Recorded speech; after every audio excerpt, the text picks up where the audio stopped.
We got a request, and if you got a request, you can always go to assholeconsulting.com, where I, America's older brother, the world's only professional asshole, will answer your questions at assholeconsulting.com.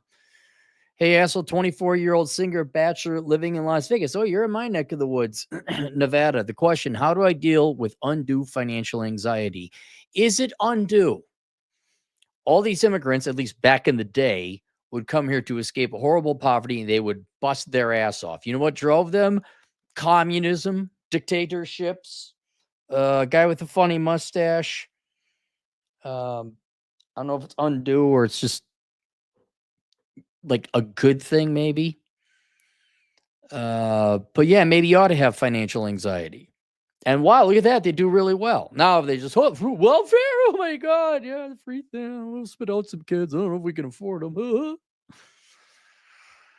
I have $50,000 in the bank at 24 years old. High yield savings account, $15,000 in retirement funds. I have absolutely no debt aside from my mortgage. My total monthly expenses amount to just over $2,000. I earn $90,000 a year. All right.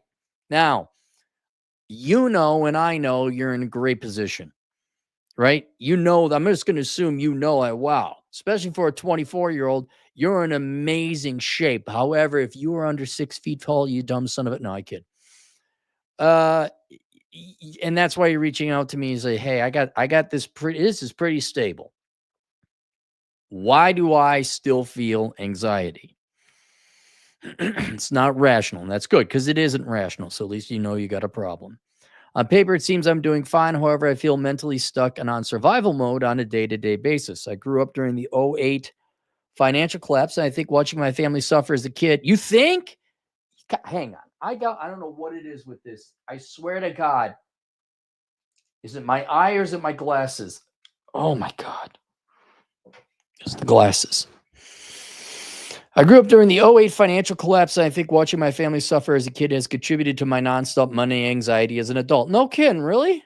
Yeah, I remember this thing called the Volcker recession. Yeah, you think that might have had an effect, huh? Yeah, of course it did. And it directly threatened your life. This is not, so I know it's undue financial anxiety, but it's not irrational. You're not losing it. You just went through, you have a bad experience with tequila, you're going to avoid tequila, right? So you had bad experience with being poor, you're going to want to avoid being poor. Which has contributed to my nonstop money anxiety as an adult. You are someone who has talked on your show a great deal about being poor in college and living on a very tight budget in the past. So I'd really value your insight on how to ease my current worries and what I should be doing next. All right, let me go to my notes here. Forgot this. All right. So let's go. Let me get it back up. I would really value your insight on how to ease my current worries and what I should be doing next. The simple answer is you don't ease your worries. You don't. You just don't ease your worries. You can't. That's a hardwired part of you. It doesn't go away. And that's the first step in tackling this beast, because some things just are never going to go away. Like, I never want a kid. I'm going to say it again. Perhaps when I was 2 years old and was starting to realize the world around me, perhaps there was a young version of me that wanted kids at one time. But by about 4 or 5, I'm like, fuck this shit. This is bad. This is not stable. And it was just reinforced the entire time up until, no joke, I wouldn't have been able to afford a kid until I was well into my 40s. And by that time, it's beaten out. Or we could call it epigenetics, you could call it psychology, whatever it is. Your experiences in the past will permanently affect your psychology for the rest of your life. Right? And just like you are in your mind undue, but I would say not irrationally worried about finances, so am I. And I'll give you an example of something I can't control, although I really don't like saying that, but it's true. I can't control not eating fast. I can't control doing things fast. Talk to anyone who's gone hiking with me, although that's because I love hiking. I have a rather tremendously patient girlfriend, although I still think my impatience is a virtue, who understands I'm like, hey, let's go. No, we're not looking at those shoes. We're getting in the car. We're going now because for so long in my past, those seconds mattered. Those minutes mattered. If for any other reason, if I had free time, those minutes were precious. And I'm like, I got to maximize my fun. And after a while, I just like, I'm gonna eat fast. I'm gonna go fast. I'm always going to be in a rush. And it's important for you to realize, just as it was important for me to realize, no, the world's gonna have to deal with me about that. Yeah, there's gonna be situations where I'm gonna have, I don't get to tell the world to do, but I better pick environments and I better pick people around me that understand, like, hey, we're not sitting here talking. Like we are going now. I even read old Ryan Stone. Let me show you how wrong and right I am and how hardwired it is. Ryan Stone's ex-military, right? I had done the math in my head. Like we gotta leave about now to get up and down off that mountain in Zion to get to have dinner with old man Rolo. We gotta leave 0600 sharp. We left at 6:05, 5 minutes late because of Ryan, Sleeping Beauty. Guess what? 5 minutes late into Rolos. Wow, how'd I know that? And I'm like, hey, and Ryan's like, dude, relax. And I'm like, no, don't relax. We need to go. He's driving. I'm like, you need to be 5 miles an hour over the speed limit. Otherwise, we're not getting there and back on time. We need to go now. And I have no problem saying that because it's true and it's not going away. Just who I am. And so the large part is you're not going to win against this beast. Sometimes it's a permanent change. There's nothing you could do to change it. And the more you try, the worse you're going to fail. So instead, just accept it instead of fight it. Okay. Now, let's talk about ways to ameliorate and deal with this perpetual fear that's going to be with you the entire time. First, the best thing you can do is embrace it and turn it around on its head and use it as fuel. I've said it before. 98% of my success has been built on a pure diet, pure fuel of rage, anger, hatred, and revenge. You could take bad things and turn them into good things. And your fear is one of those things you can turn into a productive and good thing, of which you already have. To largely, I mean, without parental help, you're definitely in the top 1% of 24-year-olds. You have $50,000 cash, no debt, $15,000 in savings, you got a house. You have already done that. And that's a good thing. So, a good work ethic, good finances, frugality, these are all good things deriving from the bad thing of fear. All right.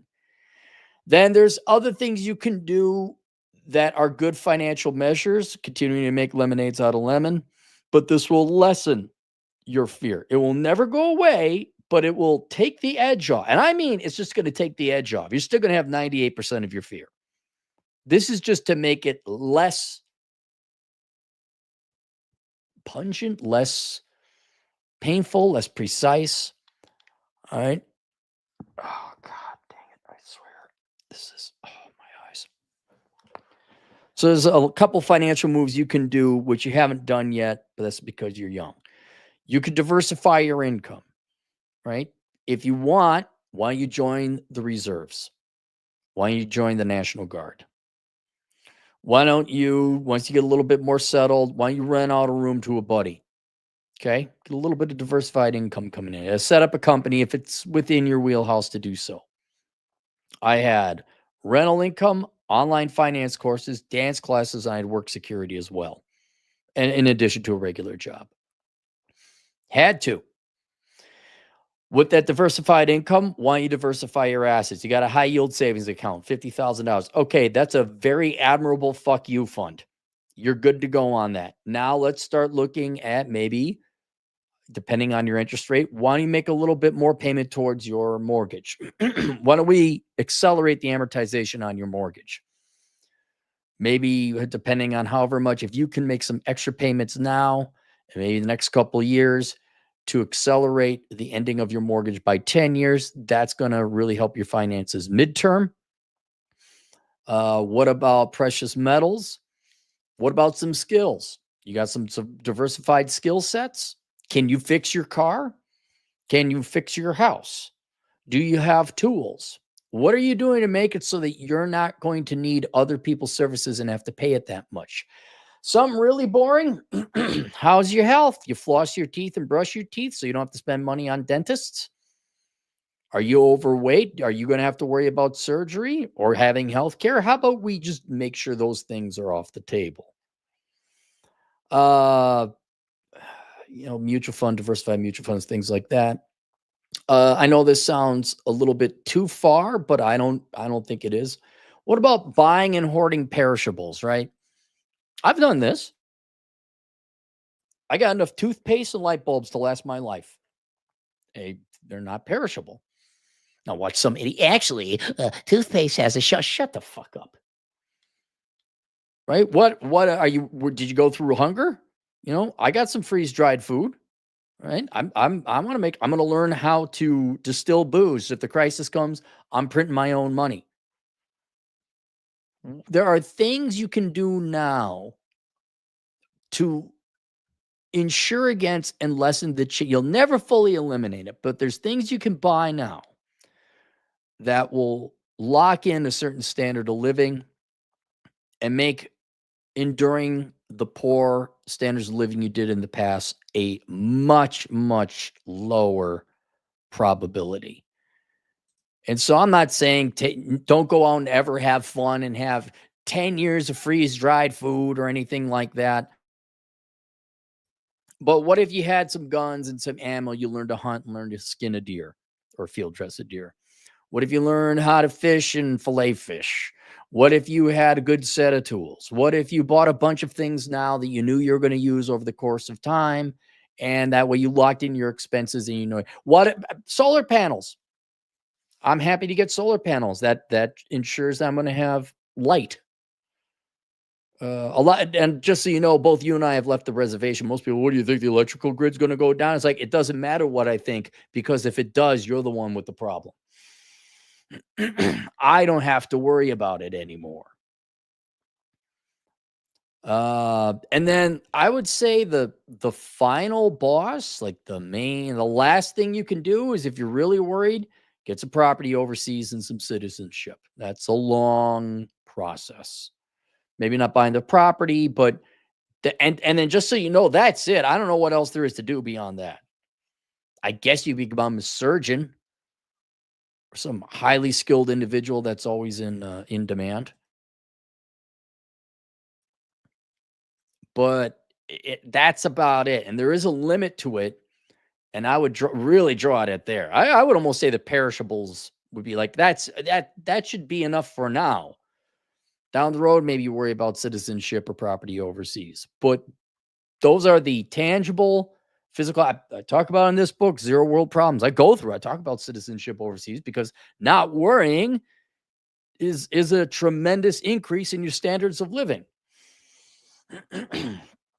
I would also look into getting regular exercise every day. I'm not saying physically exhaust yourself every day, but get a good workout in. You'll feel better.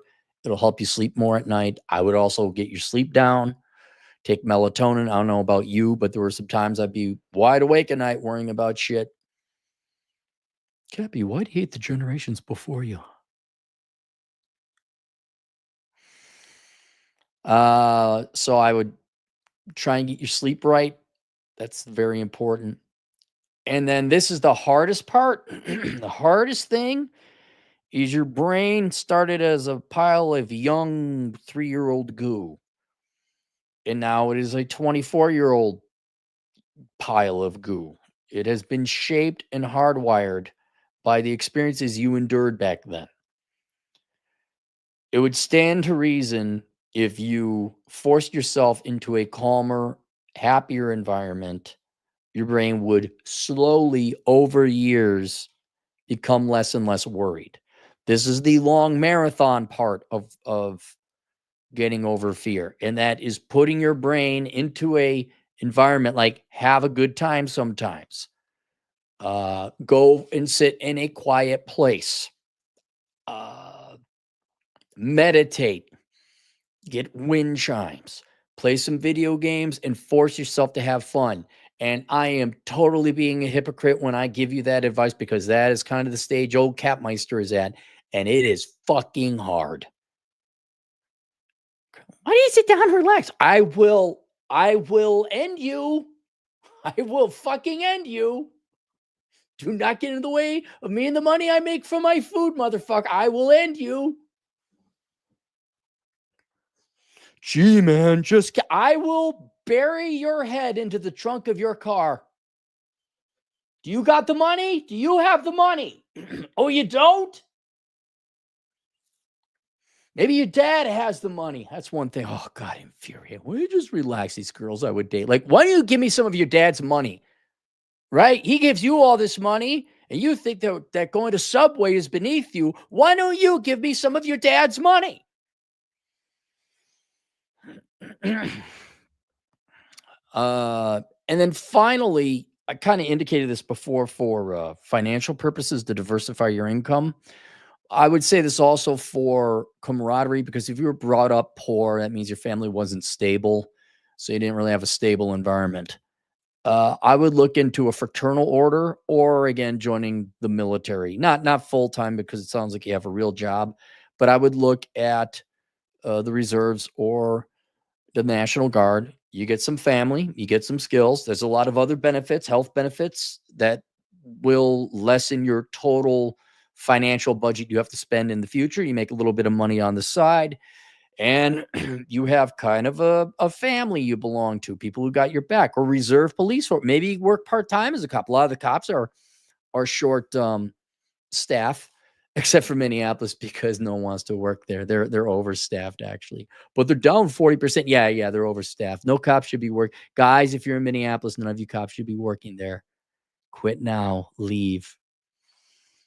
Let the city have it. Let them have it. But yeah, I would join. Part-time military, police part-time, or even just a fraternal order like the Elks or the International Oddfellows. If you're a vet, the VFW or American Legion, and I would join that, knowing that, and that's going to provide a tremendous amount of solace. Where it's like the Amish, like, well, your brothers and cousins all got your back. They'll raise your barn for you. You know who doesn't worry about homelessness? It's the Amish. The Amish don't, because they all just go do a barn raising and build a house or a barn. And that's it. That's it. I know Chad is an endorser. What helped me a lot was drinking booze. Booze really put me at ease. Unfortunately, I like booze too much, so I had to give that up. Chad is an endorser of the Wacky Tobacco. Same thing there. Like maybe if you just want some edibles or to use it a little bit. Some people's, I looked into benzos, and after what happened to what's his name, Jordan Peterson, you don't want to do that. I'm saying maybe evaluate looking into some kind of external recreational substance that is legal. A little bit of it, like I take melatonin all the time. It perfectly helps me go to sleep. Um, but yeah, I'm not talking heroin. Okay, don't become a pothead. But maybe have yourself, maybe get into scotches, enjoy a good scotch, sit the fuck down, just pour yourself a scotch, watch some TV. Okay, watch Hogan's There's another bit. I command you to watch the entire series of Hogan's Heroes while drinking just a scotch, not 8 glasses of scotch. I want you to have scotch and Hogan's Heroes night. That's what I want you to have. And then you'll knock it down, I think, best by over a decade. At best, you're going to knock it down by 60%, but it will still be there and you will never get over it. So don't fight it. Use it and then try and calm it down with tangible actions you can take. Link below, I do have this book, Zero World Problems. If you're looking for a bone to chew on and something to keep your mind off of these topics, this right here, this basically bulletproofs your life as much as possible. It's got a life to-do list in the back. I mean, it's a chore list, and it'll give you 3 years to do it. And you knock out this list, you're going to be more calm. You'll still be worried, but you'll be more calm. I mean, right here, having no debt, having no mortgage, getting to the point you have no more purchases to make. That's a nice one. Good sleep. Don't be fat. Diet and exercise. Right there. And you can rip those pages off and put them up on your fridge. All right, let's go to the super chat. Stuart Barton, 2 Australian. My pipe dream. Someone gives a world without men to Elon or Trump. Well, so everybody knock yourselves out. Give it to them. I think what someone really ought to do is give the link to my video about how to make free education a right. It's not by paying for it. It's by outlawing discrimination against how you got the information. You cannot discriminate against information or knowledge. So if you went and you studied at the library for free and learned how to do accounting, the CPA society has to let you take the test and pass your CPA if you pass it. Trump would come in there, or Elon, or whoever. Democrats, this would be a good Democrat policy too, because it would help poor people especially. You say, no, you don't have to go to college to test for this. Every industry, every employer has to give a competency test that allows people who are self-taught the same exact shot. And that way you can't discriminate against how knowledge was collected. That I would prefer you guys get in front of Trump or Elon. Judd Grover, $2. Perpetually enduring fear, a.k.a. what makes a man. Well, boy, you're not wrong about that, Judd. You're absolutely... How you doing, Judd? It's been a while. Yeah. Yeah, no, there's a lot of fears that don't go away. You'll get to the point, I don't know if you guys... I just like, okay, I'll sit down for 5 minutes. Like, okay, what's next? And I'm not wrong. All you fat pig Americans, just sit and relax. So shut the fuck up and watch your television. Honest to God, I want to punch these people. Like, what? No. Why don't you get off your ass and go do something? Why isn't there a fire under your fat ass? Why are you just sitting there? Just sit.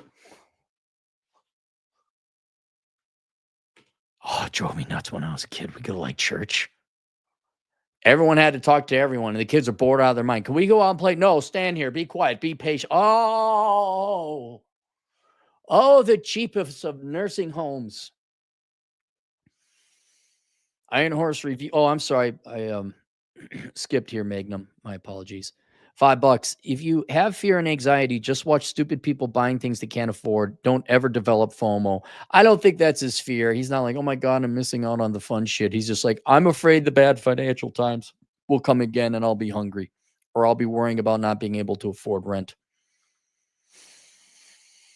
I'm even to this day, I'm so like this right now. Look at, you guys have no idea how thankful I am. Like, look at this, super chats.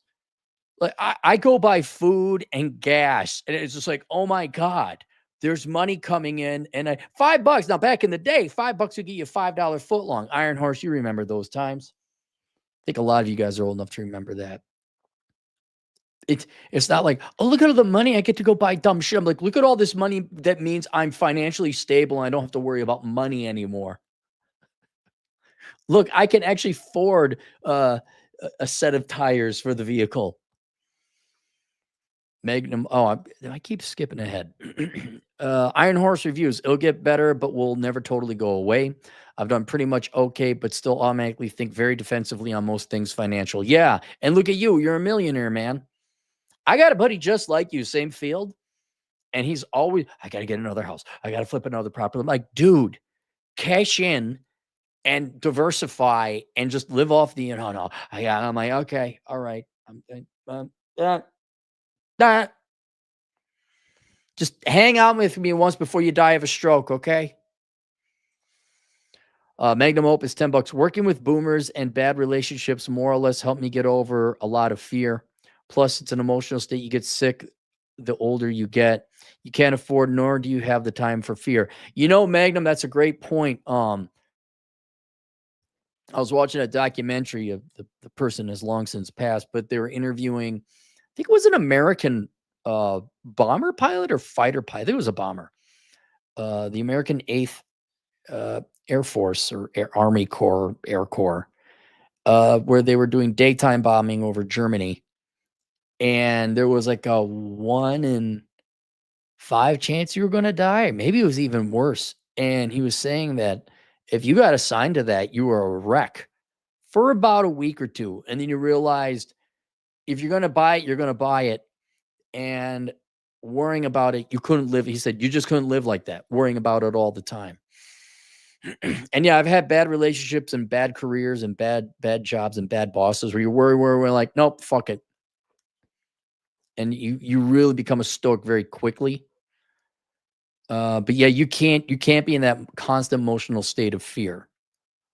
Maybe I did kind of like, I just worrying about it is more painful than the fear itself. And then you're just like, no, I don't got time to work it. But yeah, when anyone threatens, like they're not when anyone threatens my productivity with like of questioning my judgment, why don't you just not work as much? Why don't you relax? It's, one, they're questioning my decision, pisses me off. Two, it's like a direct threat to your survival. And just so you know, buddy, because I'm going to assume the guy's a guy, the client's a guy. Women get the bailouts all the time. Mommy and daddy just give them money, and then they can find another husband. Here's the government, and just every guy wants to fuck them. So here's some more money. They never get close and personal with nature and starvation. They just don't. And the girls just don't understand why. Why can't I, like, a great conversation to have? Like, I love my work more than I'll love anything else. I'll love it more than you because it is how I survive. And without it, I will not be here and I won't be around it. So you are going to either support me or at least get out of my way. But you stepping in the way of me and my work is like stepping in front of a laser. Whatever you decide, whatever part of your body gets in between me and work is going to be lopped off by that laser. And I will not give a fuck.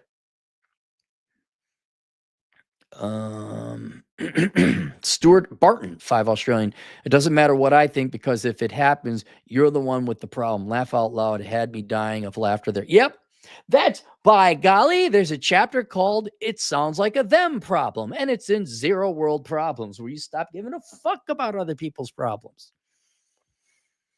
David, 128, $2. Namaste, Mr. Celery. Namaste. Thank you, David.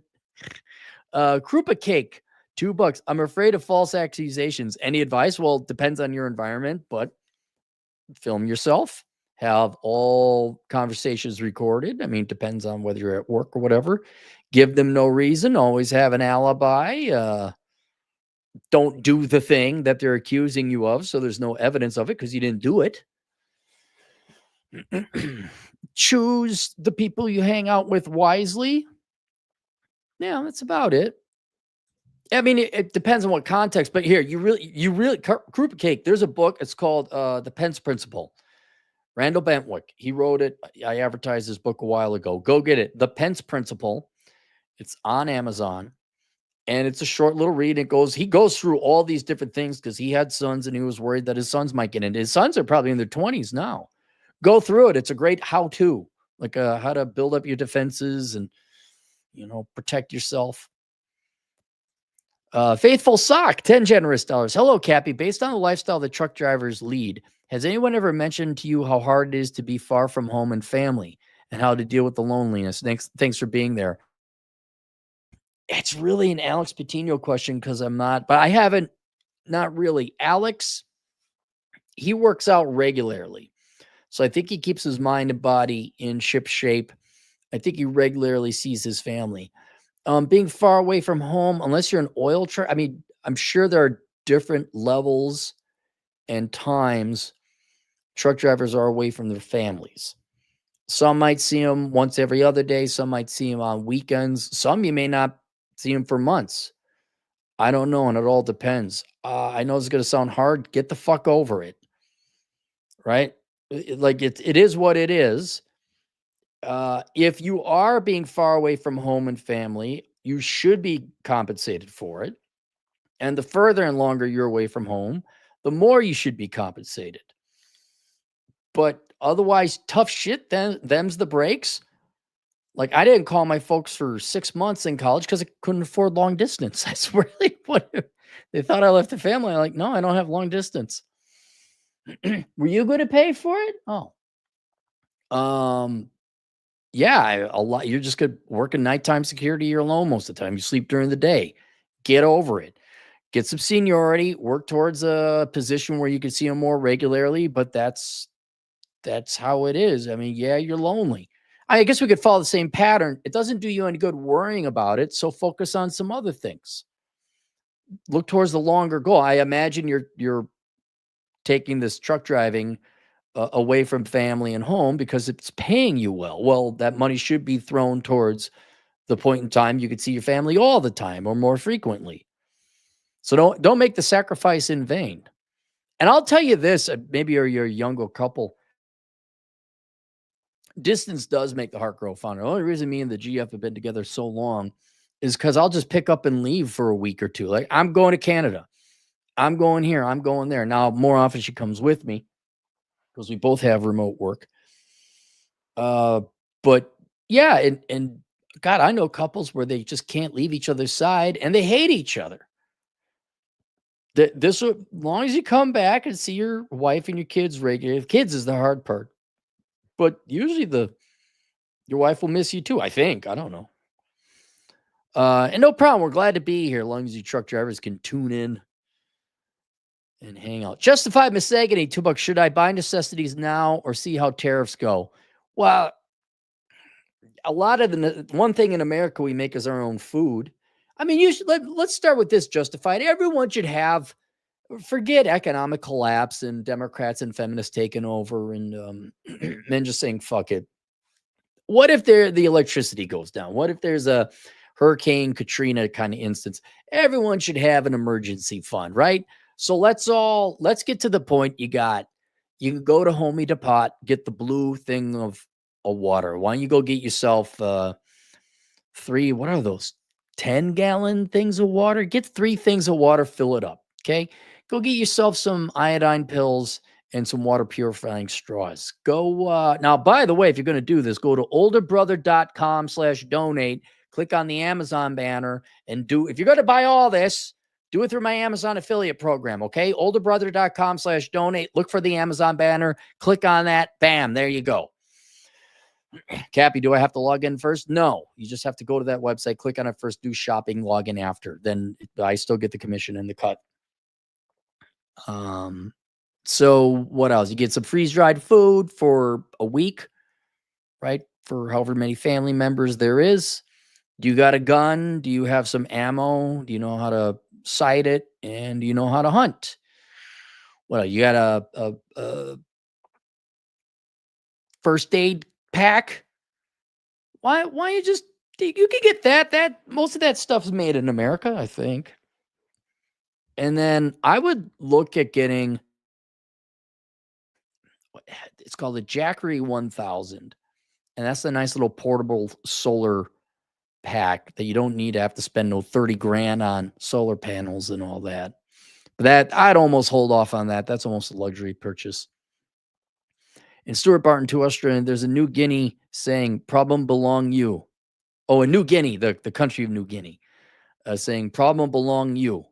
Doesn't belongs to you. What's the language of Papua New Guinea? What's the language of Papua New Guinea? Tok Pison, Hirimotu, English, and Papua New Guinea sign language. Oh, yeah, okay, you got the sign language. We know, everybody. Fuck. I'm surprised there's 2 native languages. But English. Okay, yeah, so English. 10 million people. Now watch them. I'm fascinated about Papua New Guinea. Eastern half New Guinea, biological diversities, mountains. Papua New Guinea. Let's take a look at Papua New Guinea women. What, really, Clary? Yep. Let's take what they look like. Image.